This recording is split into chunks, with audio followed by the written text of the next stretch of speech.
This is the first episode of my Immigrate to Canada series, where I teach you about all the different ways that you, as a foreign national, can successfully immigrate to Canada.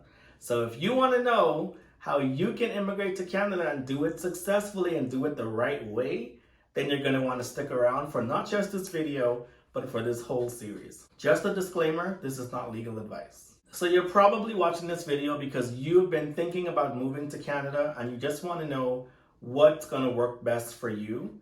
So you've probably done your research already, and you most likely already know that there are so many different ways that you can immigrate to Canada.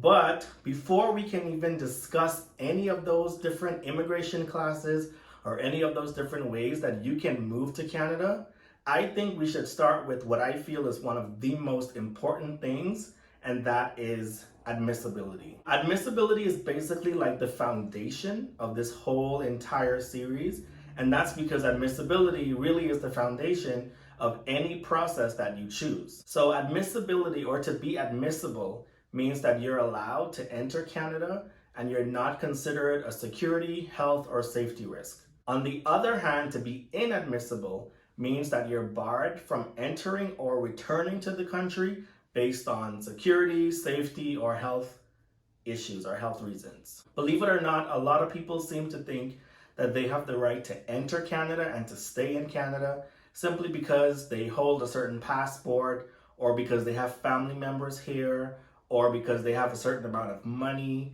But truth be told, the Canadian government really doesn't care about any of those things. They're more concerned that you don't meet any of those grounds for inadmissibility and that it's safe for Canadians for you to be in this country. So it doesn't make sense for you to start your process, or for you to start even considering moving to Canada and taking all of these steps, spending all of that money, taking all of that time, if you don't even meet the grounds for admissibility. And that's why it's so important to start off with this. So the bottom line is only Canadian citizens and registered status Indians have the absolute right to enter and to remain in Canada.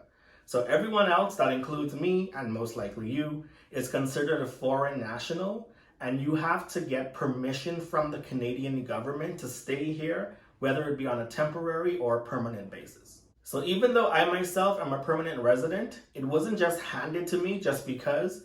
I had to go through the same process. So I had to be found admissible, I had to be reviewed, I had to be questioned, I had to fill out a lot of application forms, spend a lot of money, wait a whole lot of time before I was able to meet those requirements and be able to become a permanent resident. So the Canadian government has somewhat of a balancing act going on. They have to plan for a certain number of visitors and temporary and permanent residents, as well as they have to look out for the interest of refugees and other protected persons. And they have to balance that against excluding anyone that might be considered a security or health or safety risk to Canadians and to the country. You can be found inadmissible before you even enter the country or after you enter the country. And I just want to plug this in, that just because you're a permanent resident, which means you live in Canada, it doesn't mean that you can't be found to be inadmissible after the fact. So you may have gone through the process, got your permanent residency, and now you're living in Canada. It's been like 2-3 years, but the government is always doing its research. They're always trying to make sure that the country is safe. So something from your past might come up years later, and that might make you inadmissible. So even though you're a permanent resident, it doesn't mean that something can't come up later that could make you inadmissible and subsequently subject to being removed from the country. So again, this is why admissibility is so important, and this is why I'm starting with this, because whether you choose to go through the temporary or permanent route, it doesn't matter. There are two things that you as a foreign national have to prove to the Canadian government. So the first thing you have to prove is that you meet whatever specific criteria it is for that specific immigration class or program that you choose. And the second thing that you as a foreign national have to prove is that you are not inadmissible to Canada. So you're probably wondering, what are those things that can make me inadmissible? And that's what we're going to talk about right now. So those things that make you inadmissible, they're called grounds for inadmissibility. And I'm going to go through the list of what those grounds for inadmissibility are. So I'm going to read from my notes here because there are 11 grounds for inadmissibility that are outlined in the IRPA or IRPA. And IRPA is the Immigration and Refugee Protection Act. And it basically outlines all of the laws, rules, and policies surrounding admissibility. Other things as well, but for the purpose of this video, admissibility. The grounds for inadmissibility are security, human or international rights violations, serious criminality, organized criminality, health grounds, financial reasons, misrepresentation, cessation of refugee protection, failure to comply with IRPA, and inadmissible family members. So I'm going to go through each one. I'm not going to spend too much time going into detail about what each of these grounds for inadmissibility entails. I'm just going to outline what I feel are the most important points and things that you need to know in regards to admissibility. So the first one is security risk. And again, I'm going to read from my notes because I took notes. For those of you that don't know, I did study law and specifically immigration law, so I know what I'm talking about. So I did go and I did do some research, some legal research. I took some notes for you guys just to make sure I'm giving you the right information. So if you see me looking down, I'm just looking at the notes that I took before I started making this video, okay? So let's talk about the first one, security risk. So security risk. So a foreign national or a permanent resident may be found inadmissible based on any of these grounds. But for security risk, what that entails is acts of espionage. So espionage is considered like spying, particularly if you're from what the Canadian government considers a hostile country and you're gathering information, that's considered a serious security risk. Another one is engaging in any acts of violence that might endanger Canadians and being a part of any organizations that are involved in any of the things that I just mentioned. So that's pretty self-explanatory. If you are involved in any type of criminality, okay, so any of those things that I just mentioned, if you're a spy or if you're, I don't know why would you be a spy? I don't know. But if you're engaged in any of these things, just keep that in mind if you're considering moving to Canada. Chances are you won't be considered admissible to the country. So the second one is human or international rights violations. So those are things such as war crimes or genocide or any type of inhumane acts. I'm not going to go into too much detail about what those things are because you should know what those things are. And you should know if you're engaged in those types of activities. The third one is serious criminality. I just want to point out that the first 5 of these 11 are considered the most serious, and they have to do with some type of criminality or some type of risk or security risk, okay? So serious criminality. So this usually refers to any criminal offenses that are punishable by up to 10 years imprisonment. So, that's considered like, those are pretty serious crimes if you're considered, if you're sentenced to 10 years or more in prison. These crimes, because a lot of people get confused with this, they think that it only refers to crimes that are committed after you enter Canada. But no, crimes that you committed or are convicted of, whether it be inside or outside of Canada, can prevent you from being admissible into the country. So it doesn't matter whether you committed a crime in the US, in the Bahamas, or in Tel Aviv, it doesn't matter. The government is gonna find out some way or the other that you were involved in something, and that could definitely come back to bite you, and it could make you inadmissible to the country. So of course there are some exemptions. So it doesn't mean that if you committed a crime, you're automatically excluded from ever becoming a permanent or temporary resident to Canada. And that means a visitor as well. It doesn't mean that. So some exemptions are if you were pardoned, or if you were granted a conditional discharge, or you were completely acquitted, then the government is going to do a review and determine whether or not you can be considered admissible. So your past crimes don't necessarily mean that you're automatically excluded. if you fall under any of those exemptions. The next one is criminality. So it's kind of confusing because it goes from serious criminality to just criminality. So I shouldn't say just criminality, but criminality. Criminality itself refers to less serious offenses such as shoplifting or driving under the influence, or loitering is considered under criminality. Even though it's a minor offense, it's still considered. So if you were convicted or are found to be guilty of any of those things, then that could mean that you fall under this ground for inadmissibility, and you might not be eligible to not just visit Canada, but live here on a temporary or permanent basis. So you want to keep that in mind as well. Oh my gosh, I didn't realize that I had my logo on the TV and it just turned off. That was a hashtag fail. Okay, I gotta figure that out.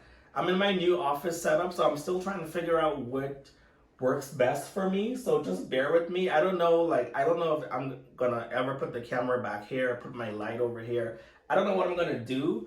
I don't know. But anyways, let's just get back to the video. So the next one is health grounds. Before I discuss health grounds, I just want to point out that once you become a permanent resident, any health conditions that arise after that can and will not make you inadmissible to Canada. So if, for example, when you moved to Canada, you did not have any health conditions, and then after you get your permanent residence, you develop a health condition, the government cannot consider that in terms of your continuing admissibility, if that makes sense. Generally, whether you're applying for temporary or permanent residence to Canada, you have to undergo some type of medical examination. I know that I did. I had to undergo a medical examination twice. So when I first came and I filed my initial application, I had to do a medical exam. And then when I applied for my permanent residence, I had to do another medical exam. And those medical exams are pretty expensive. I believe they were between $400 and $500 each time, and it's per person. So it doesn't matter if you're applying as a family. There's no family discount rate. It's per person. Some temporary resident applicants do not have to do a medical exam, but generally you do. So especially if you're if you're going to work in a healthcare type of setting, then you usually are required to do the medical exam. So you're probably wondering what types of medical conditions can make you inadmissible to Canada. There are quite a few. I'm just going to go over the general ones though.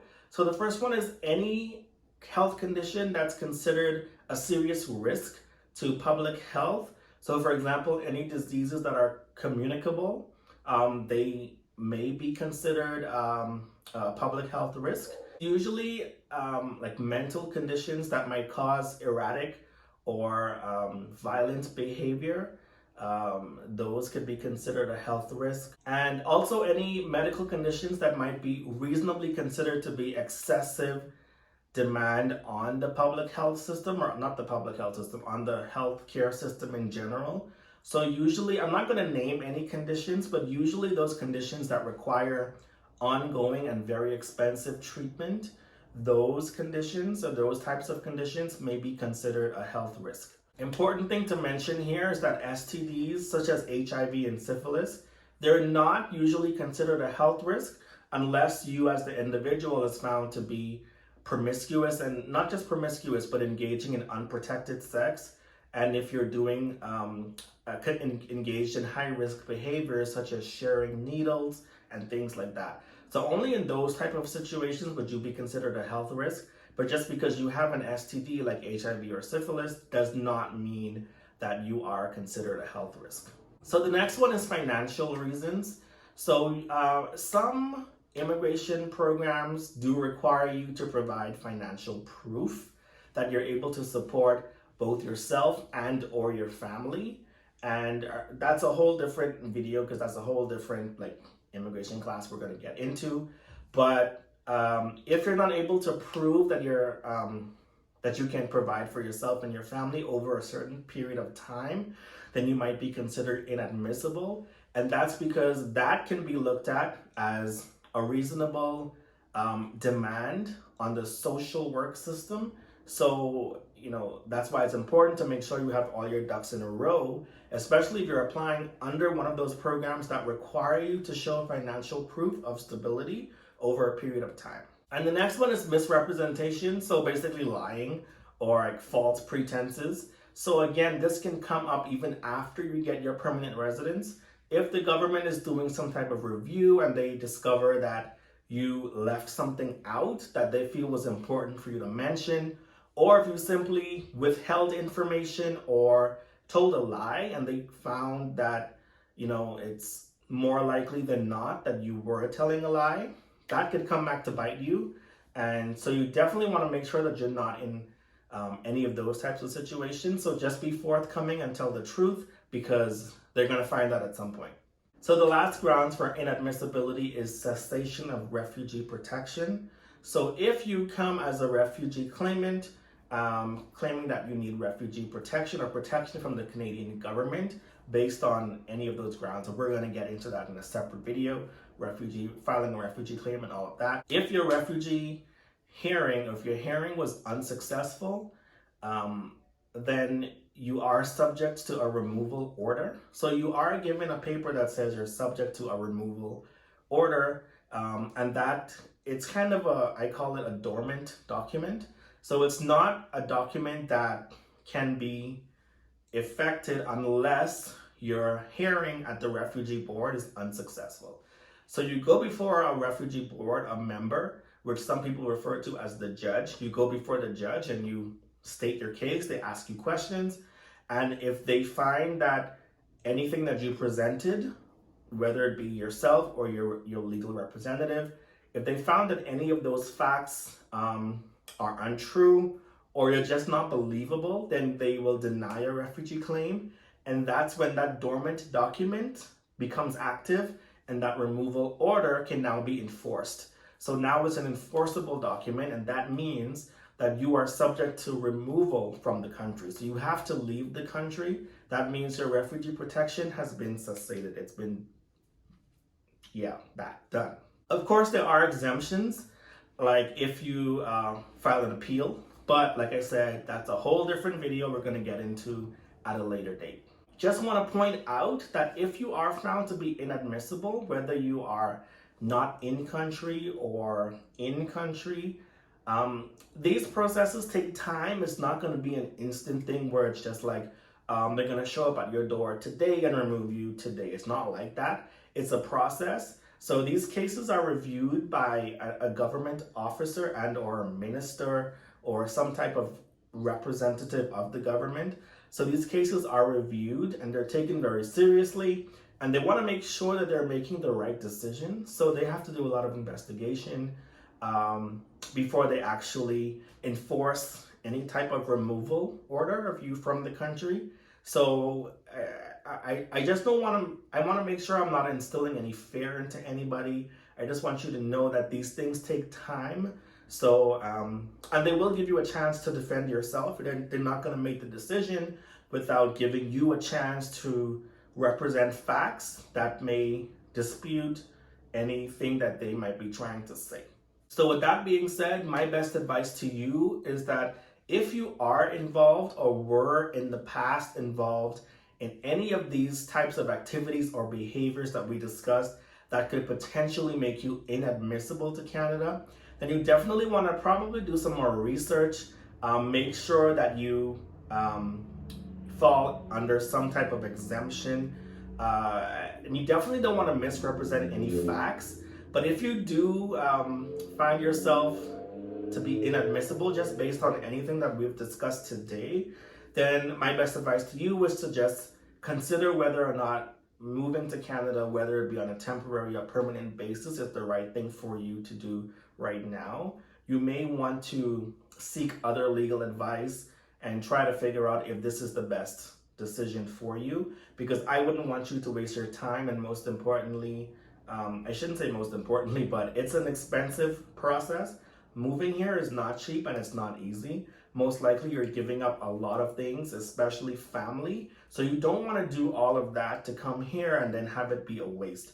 So it's best to just do the groundwork first before making that move. And the groundwork is admissibility. And the last thing that I want to say to you is, again, if you're engaged in any of these types of activities, whether it be minor or serious criminality or any of these things that we discussed, don't withhold that information from the government. You do not want to lie.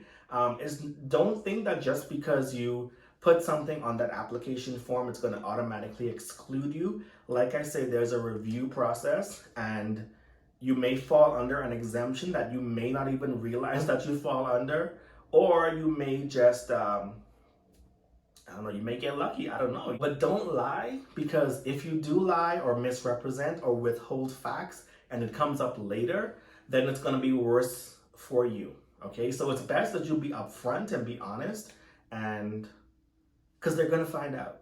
Like, this government, they have resources that you would not believe that they have, and they will find out. It doesn't matter if your crime was, like I said, in India, or your crime was in Africa, or your crime was in Alaska. It doesn't matter. These governments share information about their citizens, about their residents. So if you committed a crime or were convicted of a crime in another country, chances are Canada is going to find out about it. If it takes a month or if it takes 5 years, they're going to find out about it. And if you do not have your Canadian citizenship, by the time as they find out about it, then you put your status in Canada at risk. And I do not advise that, okay? But even though I don't advise that, this is still not legal advice. I'm just telling you, based on the information that's already out there, what I suggest. So do with that information whatever you will. In the next episode, we're going to get into a little bit more of what those different processes are and those different steps that you can take to successfully immigrate to Canada. So I hope you found this video to be very helpful. And if you did, please hit that thumbs up button. Give this video a big like. I would really appreciate it. Leave a comment down in the comment section below. If you have any questions, you can reach out to me at info@lyndonpope.com. If I can answer you, I will, or I'll try to guide you in the right direction. Again, I cannot give you legal advice. I can only give you the information that's already out there, okay? Please subscribe to the channel and hit that notification bell so that the next time I post for this immigration series, that you'll be notified so you won't miss it, okay? So thank you guys so much for watching, and I'll see you in the next video.